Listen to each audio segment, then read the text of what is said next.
दर्शकों नमस्कार, मैं उषा राजावत ग्वालियर डायरी कार्यक्रम में आप सभी का हार्दिक स्वागत करती हूँ।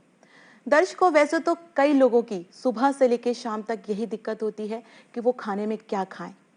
जब खा लेते हैं तो भूल जाते हैं कि इसके बाद भी उनकी कोई जिम्मेदारी है। अक्सर लोग समझते हैं कुछ खा लिया या पी लिया तो शरीर ने जो काम करना है वो करना है, लेकिन हमारी जवाबदारी खत्म हो गई। लेकिन ऐसा नहीं है। वो खाना और पेय पदार्थ हमारे मुंह में जाकर बहुत सी परेशानियां पैदा कर सकता है और इसका अर्थ होता है कि हमारी ओरल हेल्थ का खराब हो जाना।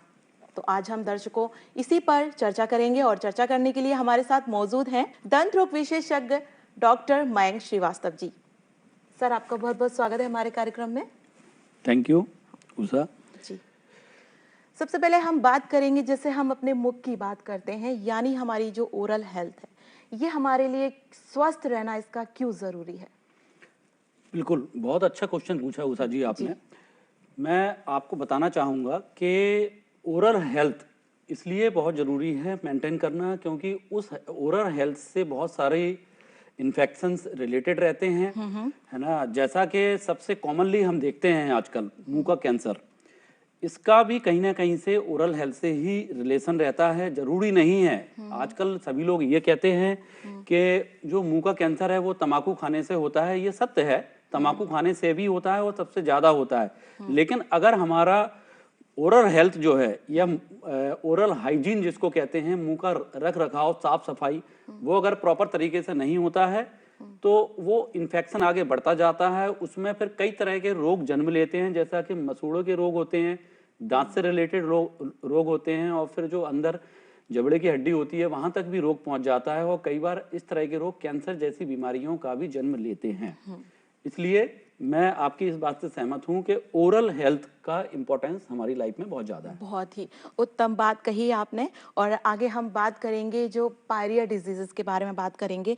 कहते हैं जो पायरिया रोग है, दांतों की ठीक से सफाई और ज्यादा खाने की आदत के कारण भी ये रोग हो सकता है। तो डॉक्टर साहब से मैं जानना चाहूंगी कि जैसे मसूड़ों में खून आना और सफाई ना करना, ज्यादा खाने की आदत और दांतों में जो पीलापन है वो पड़ जाता है, तो क्या लक्षण हो सकते हैं इसके?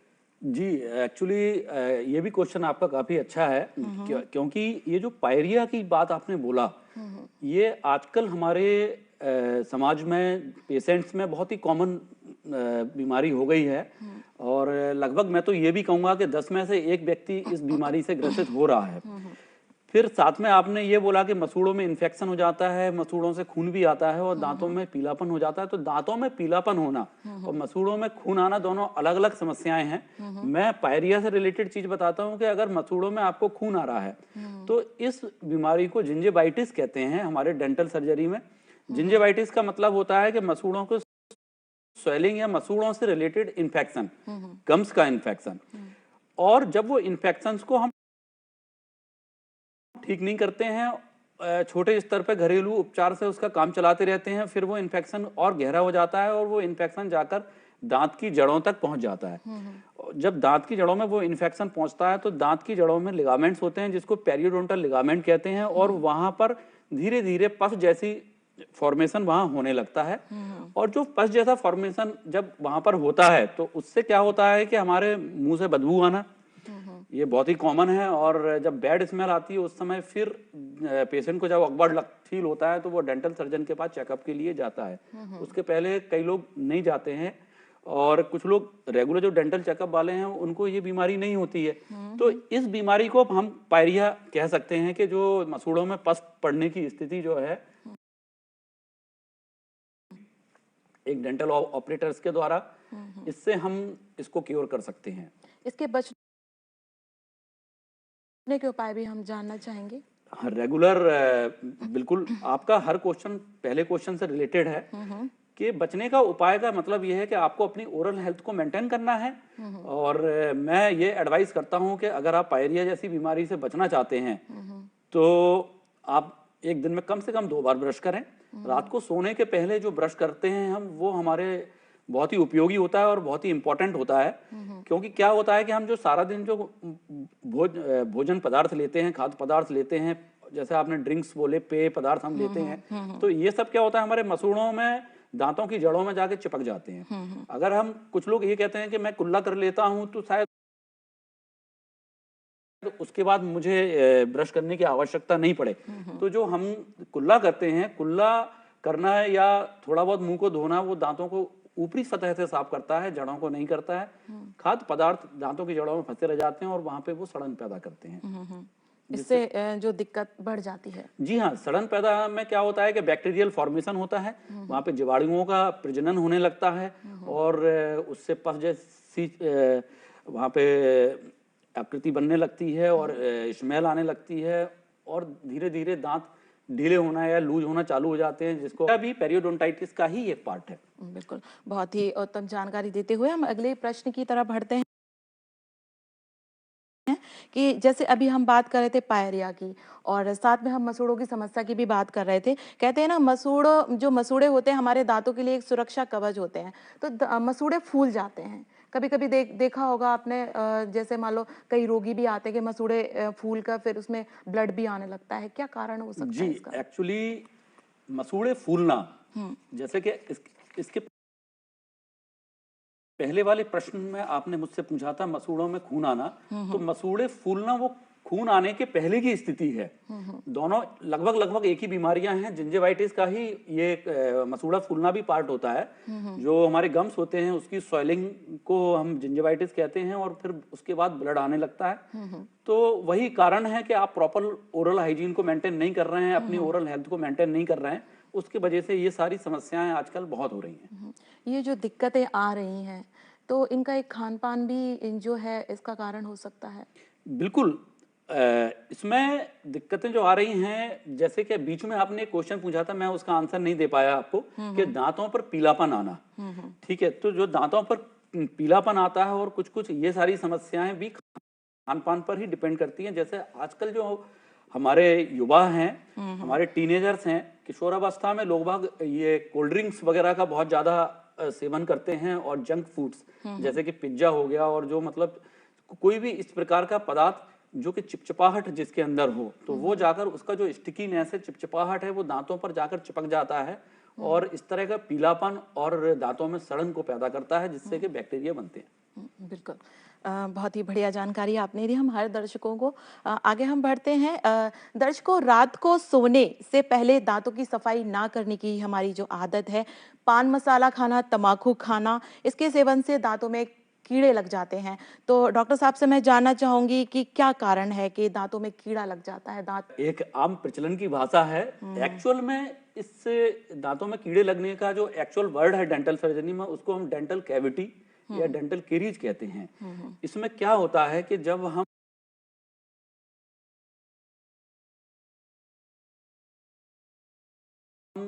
कोई भी स्टिकी खाना खाते हैं या कैसा भी खाना खाते हैं और हम रात को अगर ब्रश नहीं करते हैं, वो किसी भी प्रकार से हमारे दांतों में या दांतों की जड़ों के बीच में वो खाना अगर फंसा रहता है, उससे क्या होता है कि सारे, जब हम रात को सो जाते हैं, सोने के बाद जो हमारा मुंह की लार होती है, लार ग्रंथियां जो होती हैं, वो एसिडिक लार बनाना चालू करते हैं और जो एसिडिक लार होती है, जिसको हम सलाइवा कहते हैं, वो उस खाने के साथ मिक्स होकर बैक्टीरिया का फॉर्मेशन स्टार्ट कर देते हैं और जब बैक्टीरिया का फॉर्मेशन हो जाता है तो वो दांतों में कैविटी का फॉर्मेशन बनाते हैं, जिसको आम भाषा में, कॉमन भाषा में आजकल कीड़ा लगना बोलते हैं। बहुत ही उत्तम जानकारी। आगे हम बात करते हैं, जैसे आगे इसके बाद हम बात करते हैं जैसे कि डेंटल इम्प्लांट क्या है और इसका ट्रीटमेंट कैसे होता है, हमारे दर्शक अगर जानना जी, चाहेंगे। डेंटल इम्प्लांट बहुत ही अच्छा क्वेश्चन। डेंटल इम्प्लांट एक बहुत ही आधुनिक इलाज है आजकल डेंटल सर्जरी में। क्या होता है कि जैसा कि अभी हमने सबसे पहले डिस्कस किया था पायरिया, या फिर उसके बाद जब मैंने आंसर दिया तो मैंने कुछ वर्ड्स आपको बोला, पेरियोडोंटाइटिस या जिंजिवाइटिस, या फिर मैंने बीच में बोला था कि दांत हिलने लगते हैं, मोबिलिटी आ जाती है। तो जब हम इन सब चीजों का क्योर नहीं करते तो बाद में एक ऐसी स्थिति बन जाती है कि हमें दांत का एक्सट्रैक्शन करना होता है, मतलब दांत को जड़ से उखाड़कर हमको फेंकना पड़ता है अन्य दांतों की हेल्थ को बचाने के लिए या आपके मुंह के अंदर की हेल्थ को इंप्रूव करने के लिए हमारी मजबूरी हो जाती है किसी दांत को निकालना। फिर वो जो मिसिंग दांत की जो प्लेस होती है वो खाली हो जाती है, वहां हमें दूसरा दांत तत्काल लगाना चाहिए। तो उसमें जो इम्प्लांटेशन पद्धति है ये बहुत ही आधुनिक और नई है। इसमें हम क्या करते हैं कि जो हमारी जबड़े की हड्डी है उसको हल्का सा ड्रिल करके उसमें इम्प्लांट एक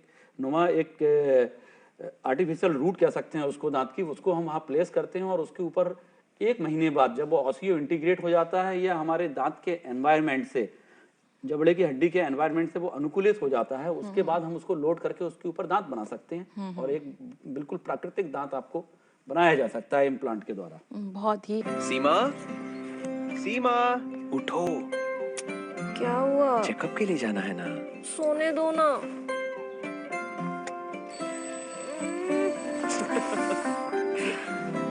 उठो। अगले हफ्ते चल पड़ते, थोड़ी देर हो जाएगी तो क्या हो थोड़ी जाएगा? देखा, से जल्द HIV की जांच जरूर करवाएं ताकि शिशु को HIV संक्रमण से बचाया जा सके और मां और शिशु एक स्वस्थ और लंबी जिंदगी जी सके। समय का मोल HIV पे कंट्रोल। गर्भावस्था की पहली जांच में ही HIV टेस्ट जरूर कराएं। बढ़िया जानकारी हमारे दर्शकों के लिए। और इसके बाद हम बढ़ते हैं अगले प्रश्न की ओर कि विभिन्न खाद्य पदार्थ में मिलावट के चलते बड़े पैमाने पर लोगों में दांतों की बीमारियां ज़्यादातर देखने को मिलती हैं और इससे दांतों की बीमारियों से और भी हमारे शरीर में कई बीमारियां लग जाती हैं, जैसे डायबिटीज़, कैंसर, उच्च रक्तचाप और हृदय रोग जैसी घातक बीमारियां हो सकती हैं। तो डॉक्टर साहब क्या कहना चाहेंगे इस बारे में? उषा जी, क्वेश्चन तो आपका बहुत अच्छा है, बस थोड़ा सा मैं उसको इधर से इधर करूंगा बिल्कुल। कि हाँ भाई, कोई भी बीमारी नहीं होना चाहिए। दांत से रिलेटेड कई सारी बीमारियां होती हैं। अगर हम पुअर ओरल हाइजीन रखते हैं, मतलब दांतों की अगर सही से देखभाल नहीं होती है, जैसा कि मैं पिछले 12 वर्षों से प्रैक्टिस में हूँ, बहुत इस प्रकार के कई पेशेंट हमारे पास आते हैं, ग्रामीण क्षेत्र से आते हैं या कहीं बहुत ही स्लम एरिया से कुछ लोग आते हैं जो वर्षों तक ब्रश नहीं करते। एक्चुअली क्या होता है कि कुछ लोगों में एक ये गलत धारणा रहती है कि हम ब्रश का बिना यूज करे भी मंजन कर सकते हैं। जैसे कुछ लोग फिंगर से क्लीन करने की कोशिश करते हैं, तो वो क्या होता है कि दांत को थ्रू एंड थ्रू तो क्लीन कर देता है, बट उसकी रूट्स क्लीन नहीं हो पाती। ठीक है, तो फिर मैं आपके क्वेश्चन पे आ रहा हूँ कि इससे रिलेटेड क्या क्या बीमारी हमको हो सकती है। उसमें एक्चुअल क्या है कि दांत से रिलेटेड अगर आप हाइजीन नहीं मेंटेन करते हैं तो उसके हम पस तक पहुंच गए थे और पायरिया तक पहुंच गए थे, अगर हम उस पस को भी क्लीन नहीं करते हैं तो वो जो पस बना हुआ है वो एक सिस्ट जैसा आकृति ले लेती है और सिस्ट बाद में कैंसर का रूप ले सकता है। तो दांत की या मुंह के अंदर की ओरल हेल्थ जो है उसकी अगर हम कोई देखभाल नहीं करेंगे तो उससे सिर्फ हमको कैंसर की बीमारी ही हो सकती है। बाकी दूसरी जो आपने यहाँ जिक्र किया, अगर आप डायबिटिक और हृदय रोगी हैं तो उससे आपको दांत की बीमारियां जरूर हो सकती हैं ज्यादा, है ना। तो बहुत ज्यादा जो लोग हृदय रोगी हैं, कार्डियक पेशेंट हैं, बराबर वो कार्डियक मॉनिटरिंग के लिए जाते हैं 1 महीने 2 महीने में अपने डॉक्टर के पास, कार्डियोलॉजिस्ट के पास, या जो डायबिटिक पेशेंट हैं वो जाते हैं, बराबर पूरा मेंटेनेंस करते हैं और बहुत लंबे जीवन में बहुत लंबे समय तक उनको दवाइयाँ भी लेनी पड़ती हैं। तो मेरी उन सभी इस तरह के पेशेंट लोगों को, मरीजों को, और मेरी एक एडवाइस है कि वो साथ में कम से कम 1 से 6 मंथ एक डेंटल चेकअप भी कराएं। क्योंकि क्या होता है, जो लोग डायबिटिक होते हैं उनके दांतों में और मसूड़ों में बहुत जल्दी इन्फेक्शन होता है, तो अगर वो डेंटल चेकअप कराएंगे तो उनका जो हाइजीन है बहुत अच्छे से मेंटेन रखा जा सकता है और डेंटल हेल्थ को इम्प्रूव रखा जा सकता है। बहुत ही बढ़िया बात। आगे मैं जानना चाहूँगी, हमारे दर्शक जानना चाहेंगे कि इसके बाद में मैं हटकर प्रश्न करूँगी आपसे कि जैसे कि आजकल स्माइल डिज़ाइन हम बात करते हैं और आजकल बहुत सुनने में आता है और यंगस्टर्स ज़्यादा यूज़ कर रहे हैं, तो क्या कहना चाहेंगे? एग्जैक्टली, बहुत ही आधुनिक क्वेश्चन है आज के समय के हिसाब से। स्माइल डिजाइनिंग का सीन चल रहा है आजकल। एक्चुअली पहले ये कंसेप्ट हमारे इंडिया की अगर हम बात करें तो मेट्रो सिटीज में हुआ करता था, दिल्ली, बेंगलोर और कलकत्ता जैसे मुंबई हो गए। क्योंकि स्माइल डिजाइनिंग इंडिया में बेसिकली बॉलीवुड से स्टार्ट हुआ था। वहाँ पर जो स्टार्स होते हैं बॉलीवुड में और वहाँ उनके जो भी कॉस्मेटिक सर्जन्स होते हैं वो इसको करते हैं। बट फिर स्माइल डिजाइन को आगे बढ़ता बढ़ता फिर क्या है कि ये डेंटिस्ट्री में आ गया और स्माइल डिजाइन के बहुत सारे टाइप होते हैं। सबसे पहले तो मैं ये कहूँगा कि जो डेंटल जो दांत के रोगों से जो ग्रसित होते हैं उनमें से एक प्रॉब्लम होती है आजकल के टीनेजर्स में बहुत कॉमन देखने को मिलती है, बच्चों के दांत जो टेढ़े मेढ़े हो जाते हैं। तो जब बच्चों के दांत टेढ़े मेढ़े हों या दांत मुंह के बाहर की तरफ आ रहे हों या कुछ लोगों के अंदर की साइड भी जाते हैं, तो वो उनके जो स्माइल को काफ़ी सफ़र करती है। तो उसके लिए हम अगर ब्रेसेस वाला ट्रीटमेंट, ऑर्थो ट्रीटमेंट करते हैं तो वो भी एक स्माइल डिजाइनिंग का एक ट्रीटमेंट ही माना जाएगा उसको। उसके अलावा फिर आज के टाइम में फेशियल एस्थेटिक में काफ़ी कुछ आ गया है, जैसे कि बोटॉक्स आ गया है, बोटुलिनम टॉक्सिन आ गए हैं, उससे हम स्माइल डिजाइन कर सकते हैं। डर्मल फिलर से हम स्माइल डिजाइनिंग कर सकते हैं। और हम एडवांस जाना चाहेंगे तो कॉस्मेटिक सर्जरीज होती हैं, स्माइल डिजाइन उससे कर सकते हैं। अब बढ़ते हैं आगे प्रश्न की ओर और बात करेंगे कि हम जैसे हम दांतों की बात कर रहे जी। थे, उनकी समस्या की बात कर रहे थे, तो इन्फेक्शन भी कुछ क्या कारण है, दांतों में इन्फेक्शन हो जाता है मसूड़ों में? एक्चुअल में इन्फेक्शन होने का तो मुख्यतः वही कारण है मैम, जैसे कि हमने डिस्कस किया कि अगर हम अपनी हाइजीन को मेंटेन नहीं करते हैं, ओके, तो वही है कि वो बैक्टीरियल फॉर्मेशन अगर होता किसी भी प्रकार से, अगर आपके दांत के अंदर बैक्टीरियल फॉर्मेशन हो रहा है, और मैं ये एडवाइस करूंगा कि जैसे जो हमारे टीनेजर या जो हमारे यंगस्टर्स हैं, ये कोल्ड ड्रिंक्स वगैरह से थोड़ा दूर रहें, क्योंकि उसके अंदर कई इस तरह के खाद्य पदार्थ होते हैं जो कि हमारे दांत में पोरोसिटी कर देते हैं। मतलब बहुत ही माइक्रो पोर्स होते हैं, छोटे छोटे पोर्स होते हैं, ये बना देते हैं, उससे हमारे दांत में झंझनाहट, ठीक है, और ये सड़न वगैरह ये सब बहुत जल्दी हो जाता है। जैसे डॉक्टर साहब हम बात कर रहे हैं दांतों की समस्या की, तो कुछ बात हम पुरानी करते हैं, जैसे पुराने लोग होते थे कोयले से मंजन कर रहे हैं, और कुछ नई नई टेक्निक से नीम के जी। उससे डंडे से कर रहे हैं या उसी स्टिक से कर रहे हैं। तो क्या मतलब इसमें भी है कि हम दांतों को सुरक्षित रख सकते हैं? देखिए, बहुत ही सटीक क्वेश्चन था आपका, है ना। पुराने समय में तो ऐसा होता ही था।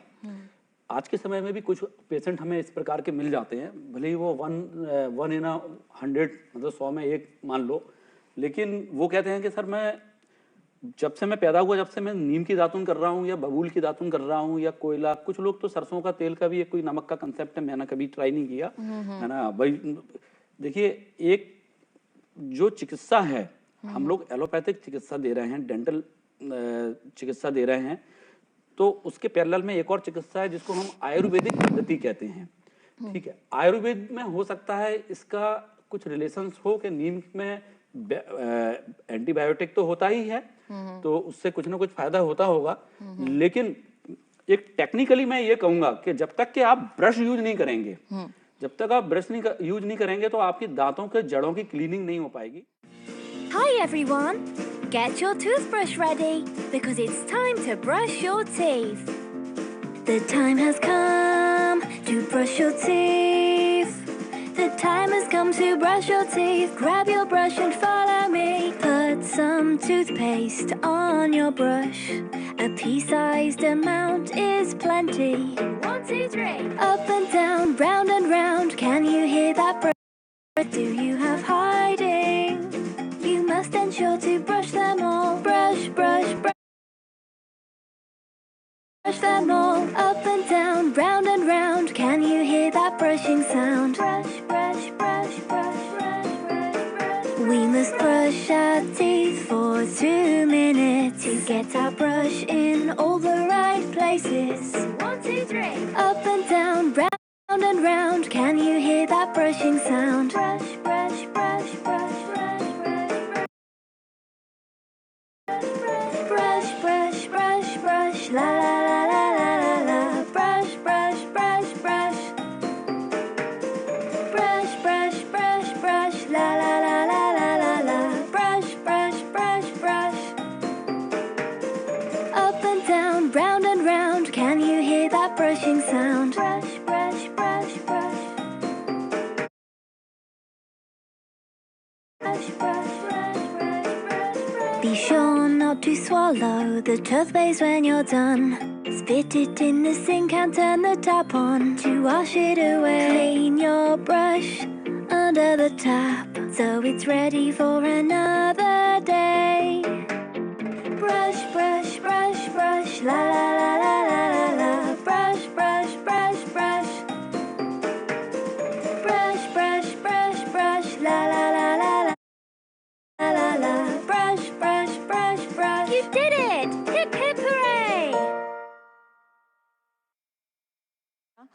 सीमा, सीमा, उठो। क्या हुआ? चेकअप के लिए जाना है ना। सोने दो ना।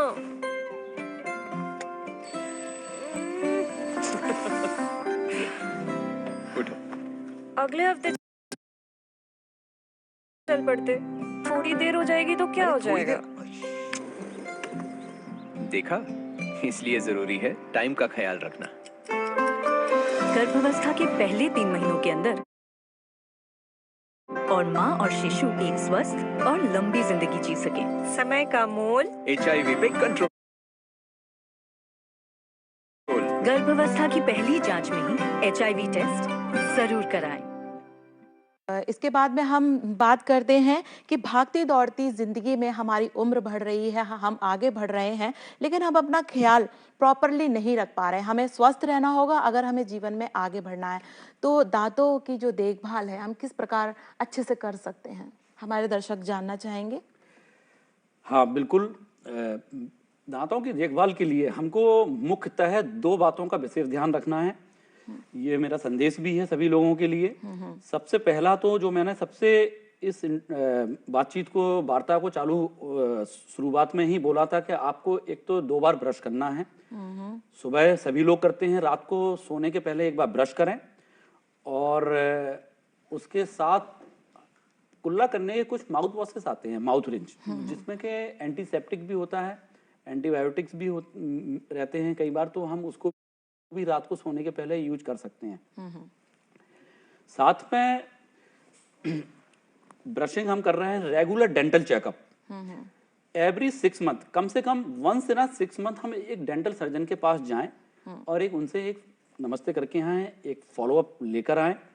उससे क्या होता है कि हम किसी भी बीमारी को शुरुआती स्तर में ही कैच कर लेते हैं और उसका वहीं पे सुचारू रूप से हम ट्रीटमेंट कर देते हैं, उसको करेक्ट कर देते हैं। तो उसको हम बहुत ही सीवियरिटी तक पहुंचने का अवसर नहीं रखते हैं और अवसर नहीं देते हैं। बस यही बोलूँगा कि अच्छे से सभी लोग अपनी केयर करें, तम्बाकू से सभी लोग दूर रहें, बहुत हार्मफुल है ये अपने मुंह के हेल्थ के लिए। और डॉक्टर साहब लास्ट में एक छोटा सा प्रश्न और है कि जो छोटे बच्चे होते हैं, हम अक्सर भूल जाते हैं, चॉकलेट्स बहुत खाते हैं, तो उनके लिए क्या कहना चाहेंगे आप? देखिए, बच्चों को चॉकलेट से अगर आप दूर कर रहे हैं तो ये उनके साथ नाइंसाफी है। ओके, तो ये तो मैं नहीं कहूँगा कि भाई बच्चों को चॉकलेट ही ना दें, तो फिर भाई चॉकलेट का कोई मतलब ही नहीं रहा। चॉकलेट बनी ही बच्चों के लिए है कि बच्चों के शाम को ये हैबिट जरूर डालना है कि बराबर से कुल्ला करना है, रात को सोने के पहले ब्रश करके सोएं वो। और अगर आप डायरेक्टली बच्चों को ये चीज़ सिखाते हैं कि आपको ब्रश करके सोना है, तो ये बहुत ही मुश्किल है, लेकिन उसके लिए इस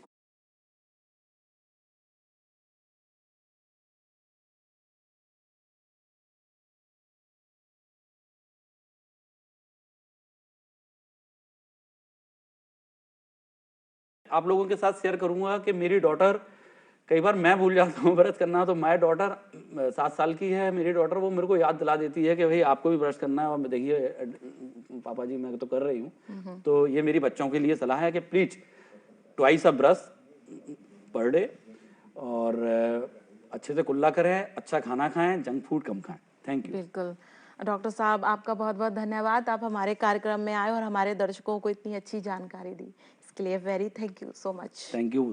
तुम्हारी हंसी चूड़ियों की खनक को फीका करती है, ऊपर से दांत पे दांत रखना हंसना तुम्हारा और भी खूबसूरत बनाता है।